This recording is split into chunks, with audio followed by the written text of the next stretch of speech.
Assalomu alaykum. Mana 23-dekabr. Mana 2 etajli joyimiz, xonadonimiz Uvadada.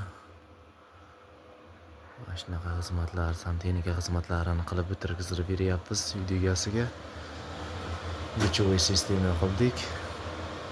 30 tali kotyolimizdan qo'yib oldik. Xudo xolasa yoqib.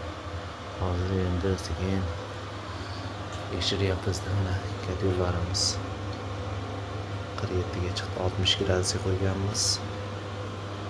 Mana shunaqa sistemada bo'ldi. Toklarini elektrik kelib o'zim sozlab beradi. Biz xudo xolasa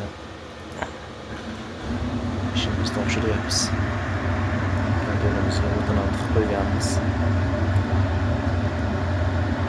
Bozorga berish uchun zo'rlayapti konteynerlarimiz. Kimga mana shunaqa xizmatlar kerak bo'lsa, xudo xolasa ko'rishamiz.